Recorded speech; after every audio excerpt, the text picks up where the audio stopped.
This is Bhavna. Welcome to the Vision IAS magazine challenge series 2023। आज हम इसमें करेंगे अपना जो इंटरनेशनल रिलेशंस वाला सेक्शन है उसका second topic, that is India Australia relations. Without wasting the time start करते हैं अपना टॉपिक। ये जो सेक्शन है इतना इम्पोर्टेंट है क्योंकि सारे जो क्वेश्चन आते हैं ना उसमें इंटरनेशनल रिलेशंस में, मतलब कि मैक्सिमम अमाउंट में जो क्वेश्चंस आएंगे वो करंट से ही आएंगे, इसलिए this section is very important and this session is also very important. ठीक है ना। Then let's start our today topic, that is India Australia relations. Firstly देखते हैं कि ये न्यूज़ में क्यों था। ठीक है ना। न्यूज़ में इसलिए था क्योंकि अभी जो फरवरी में क्या हुई थी, इंडिया ऑस्ट्रेलिया एनुअल समिट, मार्च में, ठीक है ना, first India Australia annual summit हुई। इसमें कुछ डिस्कशंस हुए होंगे, कुछ एग्रीमेंट्स वगैरह हुए होंगे, फिर वो देखते हैं। ठीक है ना। Both sides have extensive deliberation, मतलब अच्छी खासी बातचीत हुई है हमारी जो ये समिट हुई उसमें। ठीक है ना। और इस तरह जो इस डेलिब्रेशन से जो बातचीत वगैरह हुई, इससे जो हमारा कोऑपरेशन है जहाँ पर हम इकट्ठे काम करेंगे उसको फर्दर स्ट्रेंथन मिलेगा। एरिया को, जिस एरिया में हम इकट्ठे काम करें उसको फर्दर बूस्ट मिलेगा। ओके, चलो अब देखते हैं न्यूज़ में क्यों है ये।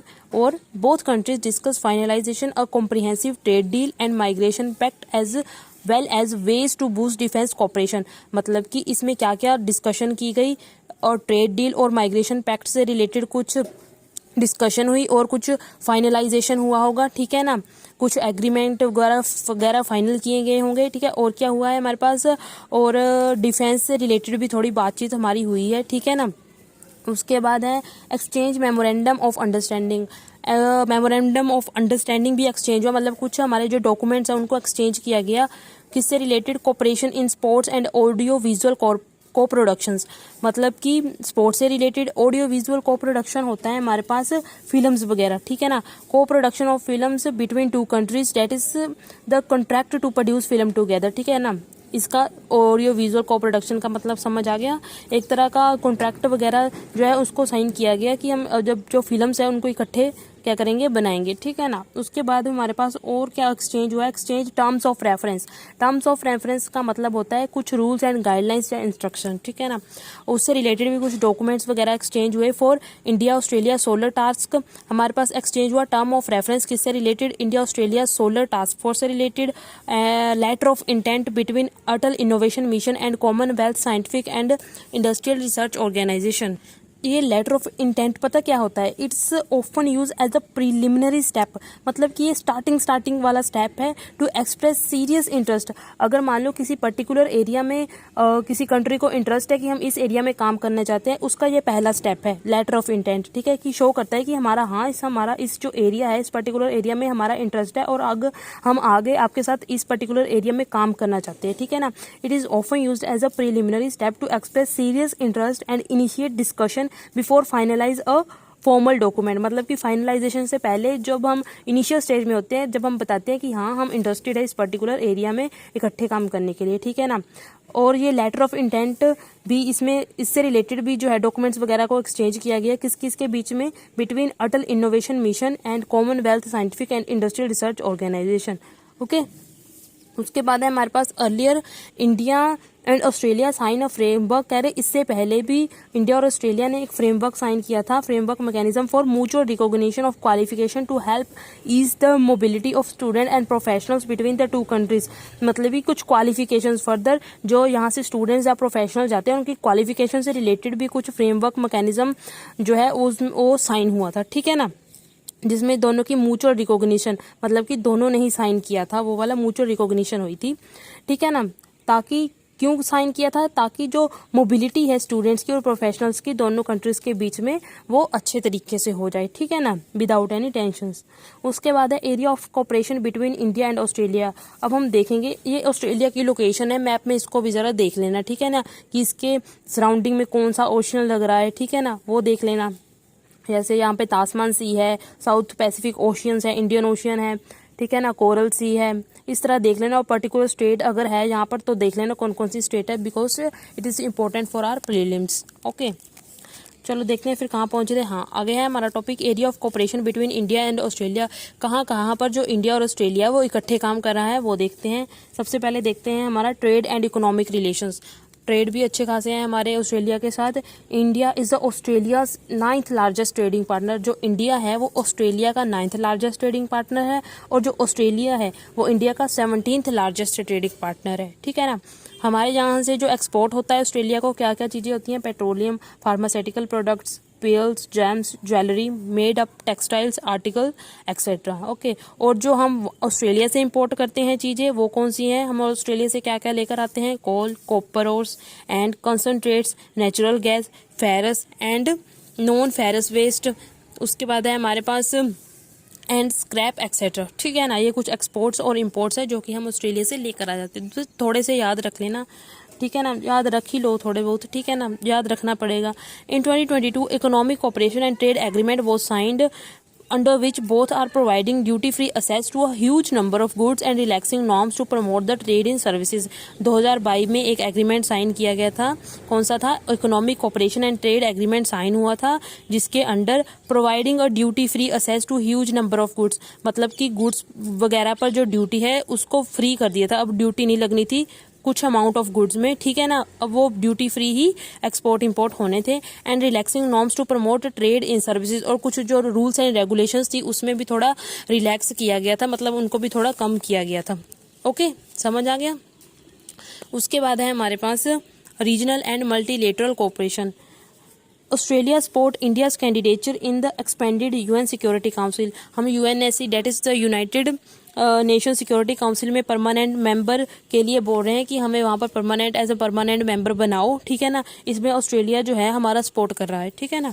ऑस्ट्रेलिया सपोर्ट कर रहा है इंडिया की कैंडिडेचर को in expanded the UNSC council. Both are a member of G20। दोनों ही किसके मेंबर है? G20 के भी मेंबर है, कॉमनवेल्थ के भी मेंबर है। उसके बाद ये है हमारे पास IORARC।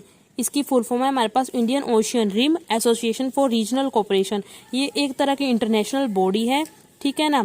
इसमें हमारे पास कोस्टल कंट्रीज आ जाती है जो कि इंडियन ओशियंस के साथ लगती है। ठीक है ना। उसके बाद एशियन रीजनल फोरम, ये वो वाले जो पर्टिकुलर कोऑपरेशंस हैं। ठीक है ना, जिसका जो इंडिया और ऑस्ट्रेलिया दोनों पार्ट है। ठीक है ना। एशियन रीजनल फोरम का भी पार्ट है। ISA that is International Solar Alliance का भी पार्ट है। CDRI that is coalition for disaster relief resilient infrastructure and है पार्टिसिपेटेड इन द, और ये ईस्ट एशिया समिट है उसमें भी पार्टिसिपेट करते हैं। Right. Both countries have also been cooperated as a member of both of the 5 interested parties in WTO contest. जो दोनों कंट्रीज हैं also been cooperated as a member of the, मतलब कि जो FIP जो है इन WTO कॉन्टेस्ट में उसका भी पार्ट है। ठीक है ना। और जो 5 इंटरेस्टेड पार्टीज हैं उसमें कौन कौन से मेंबर हैं हमारे पास? टोटल हमारे पास 5 है। कौन कौन से हैं? United states, European union, Australia, Brazil and India. ठीक है ना। यहाँ पे लिखा है कौन कौन से मेंबर है FI के। FIP है क्या है? 5 इंटरेस्टेड पार्टीज, एक ग्रुप है कंट्रीज का, a group of countries that were chosen to overcome the initial deadlocks at WTO।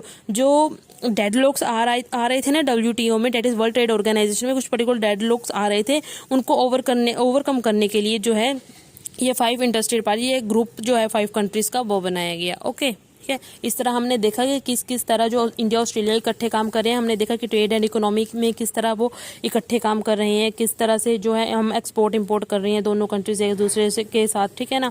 उसके बाद देखा कि रीजनल एंड मल्टीलेटरल कोऑपरेशन कहाँ कहाँ पे कौन कौन सी ऑर्गेनाइजेशंस हैं यहाँ पर ये इकट्ठे काम कर रही हैं। ठीक है ना।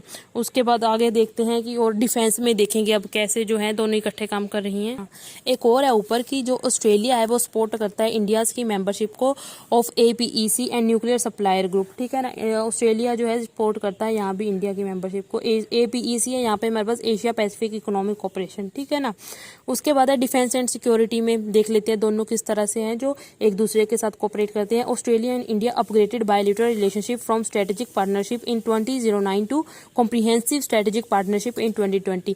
मतलब कि जो हमारे बायलैटरल रिलेशंस थे ना, हमने उनको फर्दर अपग्रेड किया, उनको फर्दर इन्हांस किया, इंक्रीज किया। अब जो हमारी पार्टनरशिप है वो स्ट्रेटेजिक पार्टनरशिप से आ चुकी है कॉम्प्रिहेंसिव स्ट्रेटेजिक पार्टनरशिप में।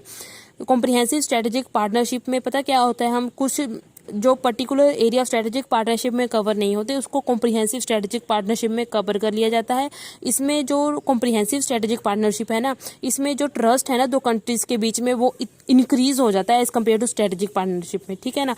इसमें ट्रस्ट ज़्यादा इंक्रीज हो जाता है दो कंट्रीज के बीच में, ये जो है कॉम्प्रिहेंसिवली ज़्यादा एरियाज पे काम करते हैं, ठीक है ना। और यहाँ पर जो पार्टनरशिप होती है ना, जो हमारे पास CSPS में जो पार्टनरशिप होगी वो लॉन्ग टर्म के लिए होगी, लेकिन स्ट्रेटेजिक पार्टनरशिप में यहाँ पर जो भी हम एग्रीमेंट वगैरह करते हैं वो 4 या 5 साल के लिए करते हैं, ज़्यादा नहीं करते, लेकिन यहाँ पर जो एग्रीमेंट वगैरह किए जाते हैं वो लॉन्ग टर्म के लिए किए जाते हैं। Okay, both countries conclude mutual logistic support agreement during the virtual summit in June 2020। मतलब कि इन्होंने म्यूचुअल जो सपोर्ट एग्रीमेंट है इसमें दोनों कंट्रीज ने कंक्लूड किया था जब हमारे पास वर्चुअल समिट थी इन जून 2020 में। And 2+2 minister dialogue was held in September 2021। जो हमारी 2+2 मिनिस्टर ये भी एक डायलॉग होती है 2+2 मिनिस्ट्रियल, ये हमारे पास कब हुई थी 2021 में, ठीक है ना। इतनी डिटेल में जाने की अब ज़रूरत नहीं है क्योंकि मेरे पास पेपर में इतना टाइम नहीं होता कि सारा कुछ लिख सकते, बस थोड़ा थोड़ा देख लेना कि हाँ हमने स्ट्रेटेजिक पार्टनरशिप से अब हम कॉम्प्रिहेंसिव स्ट्रेटेजिक पार्टनर्स बन गए हैं, ठीक है ना। उसके बाद geo strategic positioning of India Australia on the India and Pacific ocean has helped with the convergence of interest. कह रहे जो हमारी जो जियो स्ट्रेटेजिक पोजिशनिंग है, ठीक है, दोनों ही जो है कंट्रीज वो इंडियन ओशियन से लगती हैं, ठीक है ना। जो इंडो पैसिफिक रीजन है उसके लिए दोनों कंट्रीज इंपॉर्टेंट है और इनका जो इंटरेस्ट है वो भी यहाँ पर कन्वर्ज करा है। दोनों ही जो है जो इंडो पैसिफिक रीजन है उसमें जो सिक्योरिटी है उसको स्ट्रेंथन करना चाहती है, ठीक है ना। Apart from China's assertiveness, multifaceted challenges of maritime security, piracy, smuggling, illegal ocean trade security etcetera also unite both countries. मतलब कि ये दोनों चाइना को तो टारगेट करती हैं कंट्रीज, लेकिन साथ में इन सभी चीज़ों पर भी काम करती है। मैरीटाइम सिक्योरिटी के लिए भी काम कर रही है, पायरेसी, स्मगलिंग, इन चीज़ों को रोकने के लिए भी जो है दोनों कंट्रीज काम कर रही हैं, ठीक है ना। उसके बाद है हमारे पास defence relationship encompasses almost every major area of partnership namely strategic dialogues.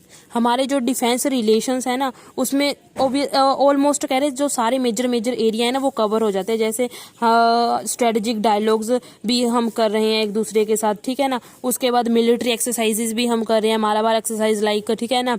Australia ये ओस इंडेक्स, ये 2 एक्सरसाइजेज है ये हम भी कर रहे हैं, मिलिट्री एक्सरसाइज कर रहे हैं, मिलिट्री टू मिलिट्री एक्सचेंजेस भी हो रहे हैं दो कंट्रीज के बीच में। Defence commerce and technological cooperation, मतलब कि ये कुछ एरिया है जहाँ पर दोनों जो है डिफेंस में मिलकर काम कर रहे हैं डिफेंस वाले सेक्टर में, ठीक है ना। उसके बाद है दोनों कंट्रीज क्वाड का पार्ट है, ठीक है ना। And engage in trilateral groupings like, और ये दोनों ही किस का पार्ट है, इंडिया ऑस्ट्रेलिया इंडोनेशिया जो कि एक ट्रायलेटरल ग्रुपिंग्स है, India Japan Australia dialogues as well as in the supply chain resilience initiative. बहुत सारे ऐसे जो हमारे पास ग्रुपिंग्स है जो कि इन दोनों क्या बोल रही हूँ मैं, उल्टा ही बोल रही हूँ, ठीक है ना, जिनमें ये दोनों एज ए पार्टिसिपेट करते हैं, ठीक है ना, इकट्ठे। उसके बाद है हमारे पास Australia India Indo Pacific Ocean Initiative partnership.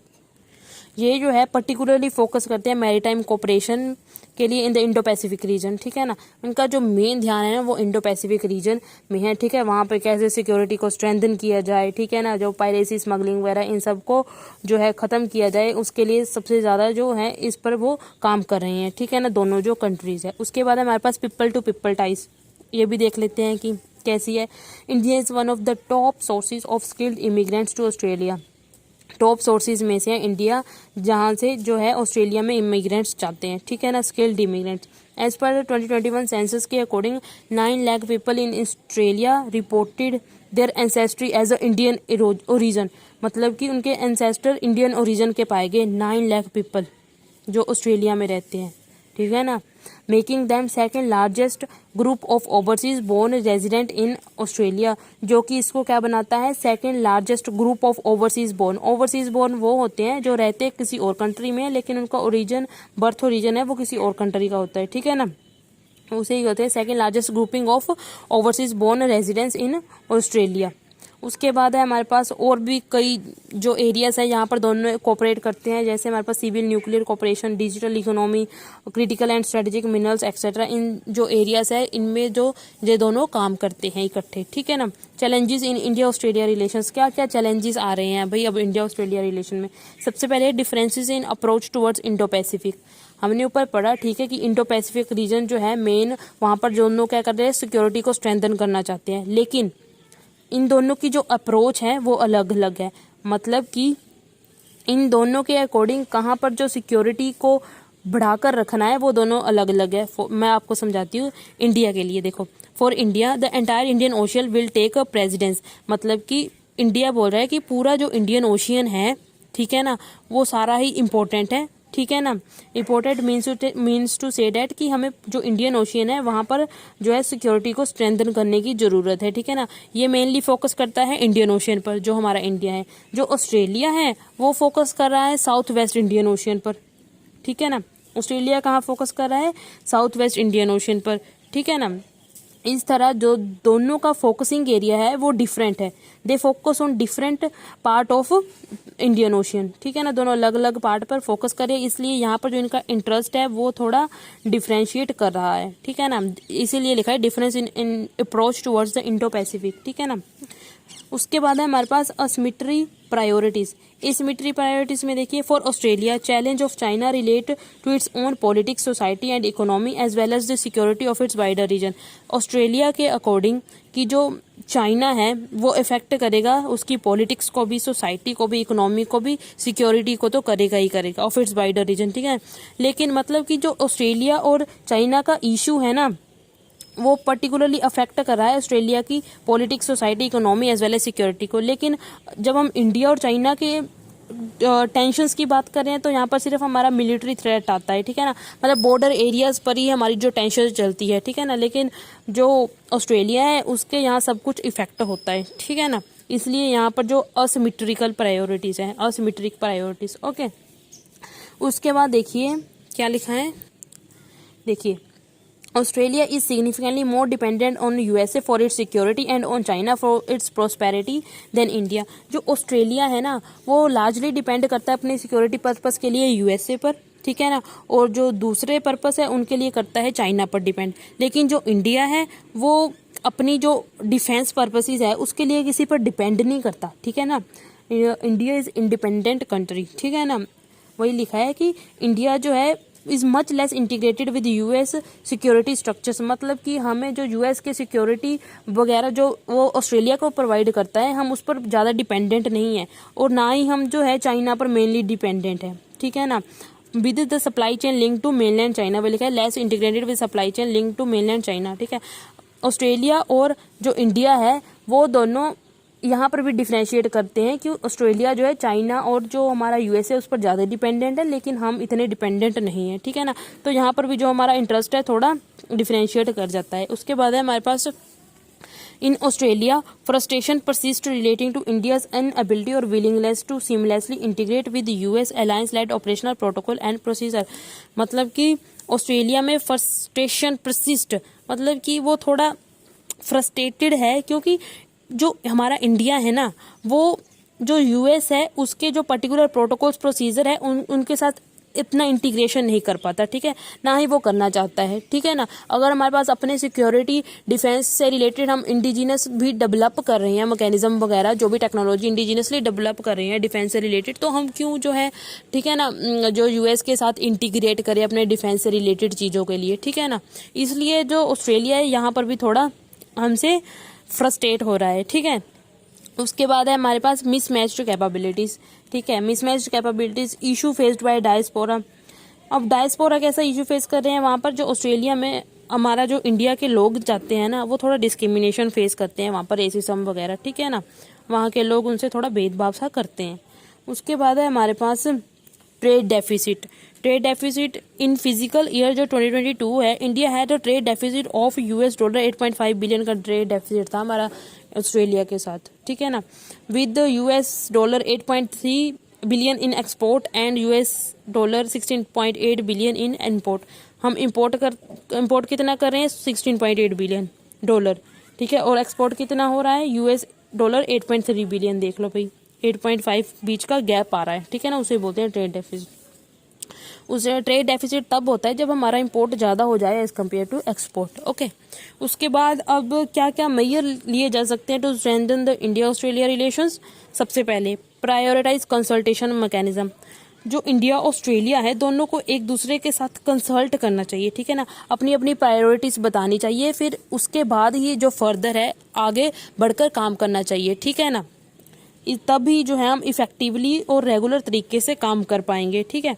In the light of proliferation of bilateral and mini lateral consultation mechanism in last 2 decades prioritization may be required to make interaction more effective and regular, ठीक है ना। यही लिखा है कि दोनों को जब वो डेलिब्रेशन आमने सामने बातचीत कर रहे हो, कंसल्टेशन हो रही है, तो अपनी अपनी प्रायोरिटीज बताए कि भाई मैं यहाँ काम करना चाहता हूँ, दूसरा भी बताए मैं यहाँ काम करना चाहता हूँ, और फिर कुछ सोल्यूशन निकाले और इकट्ठे काम करे, तभी जो है इफेक्टिव काम होगा ना, ठीक है ना। डीप टेक्नोलॉजिकल कोऑपरेशन, यहाँ पर बहुत सारी कह रहे हैं कि देयर आर अनएक्सप्लोर्ड अपॉर्चुनिटीज हैं that can be explored like the joint production or development of armed vehicles, undersea sensors, radar system and various subsystem। मतलब कि बहुत सारा एरिया है यहाँ पर हम इकट्ठे होकर काम कर सकते हैं जो कि अभी तक अनएक्सप्लोर्ड है, जैसे कि प्रोडक्शन और डेवलपमेंट ऑफ आर्म्ड व्हीकल्स, जो मिलिट्री से रिलेटेड जो व्हीकल्स हैं उनको प्रोडक्शन कर सकते हैं, ठीक है। अंडर सी सेंसर्स हो गए, radar system, various subsystem. More active Australian participation in Indian defence industry exposition such as, यहाँ पर कुछ हमारे जो यहाँ पर ऑस्ट्रेलियन की एक्टिवली पार्टिसिपेशन है डिफेंस इंडस्ट्री में, वो कौन कौन सी है। Defence Def Expo and Aero India would improve potential collaboration in this area, ठीक है ना। बस यही है कि हमें जो अनएक्सप्लोर्ड अपॉर्चुनिटीज है उनको भी देखना चाहिए। और एक थर्ड पॉइंट है इम्प्रूव इंटरऑपरेबिलिटी। इंटरऑपरेबिलिटी होता है हमारे पास, मतलब कि जब डिफरेंट कंट्रीज जो हैं उनका अगर इंटरेस्ट अलग अलग है फिर भी वो इकट्ठे अगर काम करें उसे बोलते हैं इंटरऑपरेबिलिटी, ठीक है ना। Different countries can work together and understand each other if they have different interest, okay. Improve interoperability, मतलब कि जो हमारी इंटरऑपरेबिलिटी है उसको इम्प्रूव करना चाहिए, मतलब कि हमारे अलग अलग इंटरेस्ट है लेकिन हम अगर इकट्ठे काम करेंगे तो उसको भी इम्प्रूव कर लेंगे, ठीक है ना। That's it for today. मिलते हैं अपनी नेक्स्ट वीडियो में, तब तक के लिए like, subscribe and share. Thank you, have a nice day.